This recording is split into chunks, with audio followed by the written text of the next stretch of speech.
Jason was born the son of Aeson, the true king of Iolcus. However, Aeson's power-hungry brother, Peleus, wished to rule over the entire dominion of Thessaly and usurp the throne. He attempted to kill all of Aeson's descendants, including young Jason. However, Jason was saved by his mother, who pretended to mourn her son. She placed Jason into the hands of Chiron the centaur, who tutored Jason in the lore of plants, the hunt, and civilized art. Meanwhile, the evil King Peleus had consulted an oracle, who warned him to be wary of a man with a missing sandal. Many years later, a grown Jason returned to Peleus in order to regain his father's throne. Little did he know that he was actually involved in a plot being hatched on Mount Olympus. See, Juno, queen of the gods, had become very unhappy with Peleus, as she was the only god not honored by him. She devised a plan to rid him of the throne. However, her plan was fraught with danger, and it would require a true hero to carry out. To test Jason's mettle, she contrived it that he came to a raging torrent on his way to Iolcus, and on the bank was a withered old woman. Would Jason go about his business impatiently, or would he give way to her request to be ferried across the stream? Jason carried the crone without question, regardless of her unusual size. Little did he know that he was actually carrying Juno herself. In the process, he lost one of his sandals. Jason, knowing that he was the rightful king, told Peleus that, and Peleus said, "To take my throne, which you shall, you must go on a quest to find the Golden Fleece." Jason, eager to prove that he had the king-like ability to make wise decisions and be a good leader, happily accepted the challenge to find such sacred material. Jason, in preparation for his quest, knew that he needed a stellar crew to join him.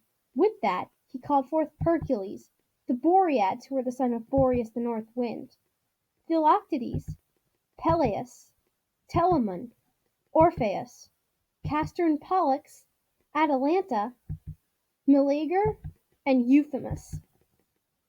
They called themselves the Argonauts after their ship, the Argo. Jason enlisted the famed architect Argus to build his ship. However, Juno, who wanted to make sure that the crew had a proper vessel, enlisted the help of Minerva, the goddess of crafts, who provided Argus with some divine sponsorship.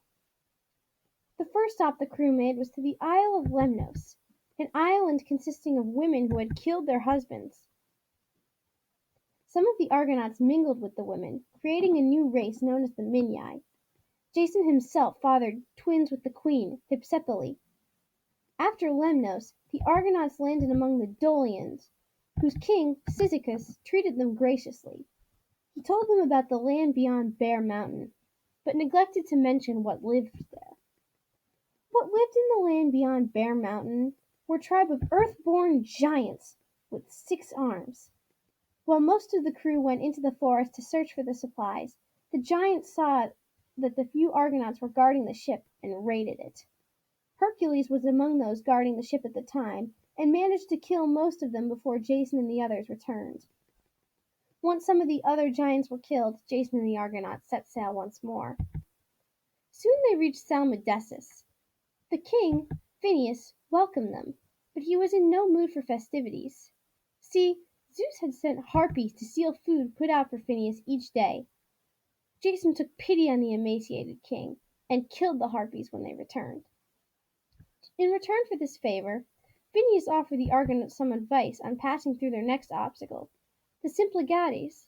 They were huge rocks that clashed together anything that came between them. Phineus told Jason to release a dove when they approached these islands, and if the dove made it through, to row with all their might. If the dove was crushed, he was doomed to fail.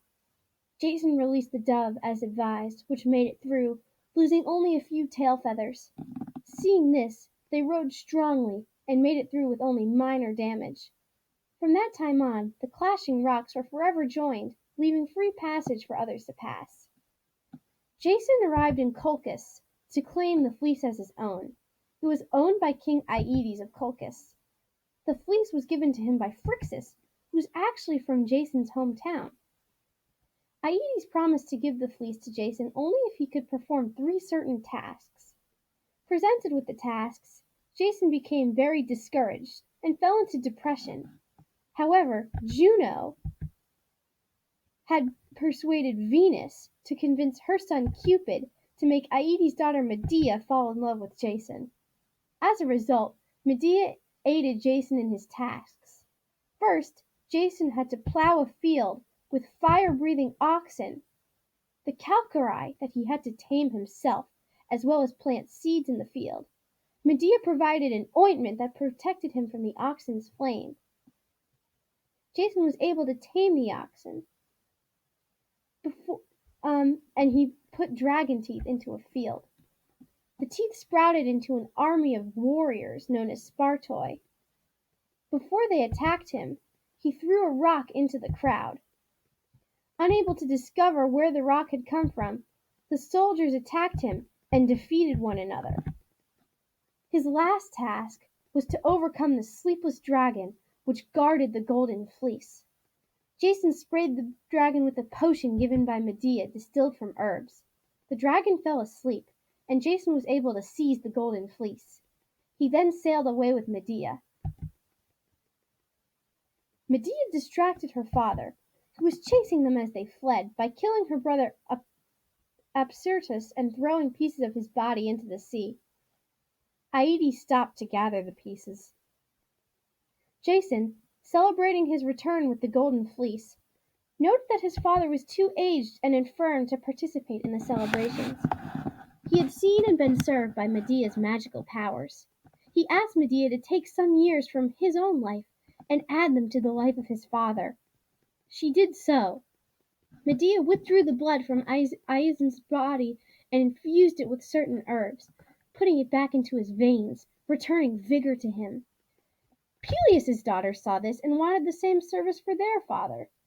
Medea, using her sorcery, claimed to Peleus' daughters that she could make their father smooth and vigorous as a child by chopping him up into pieces and boiling the pieces in a cauldron of water and magical herbs. She demonstrated this remarkable feat with the oldest ram in the flock, which leapt out of the cauldron as a lamb.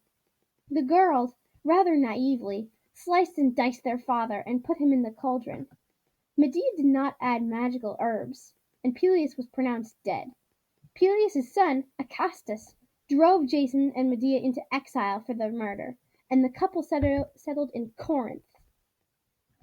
In Corinth, Jason became engaged to marry Creusa, a daughter of the king of Corinth, to strengthen his political ties.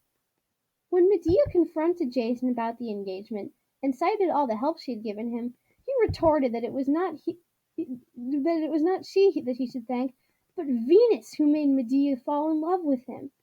Infuriated with Jason for breaking his vow that he would be hers forever, Medea took her revenge by presenting Creusa a cursed dress as a wedding gift that stuck to her body and burned her to death as soon as she put it on. Creusa's father, Creon, burned to death with his daughter as he tried to save her. When Jason came to know of this, Medea was already gone. She had fled to Athens in a chariot of dragons sent by her grandfather, the sun god Helios. Later, Jason and Peleus, father of the hero Achilles, attacked and defeated Acastus, reclaiming the throne of Iolcus for himself once more. Jason's son, Thessalus, became king. As a result of the breaking of his vow to love Medea forever, Jason lost his favor with Juno and died lonely and unhappy. He was asleep under the stern of the rotting Argo when it fell on him, killing him instantly. Thank you very much.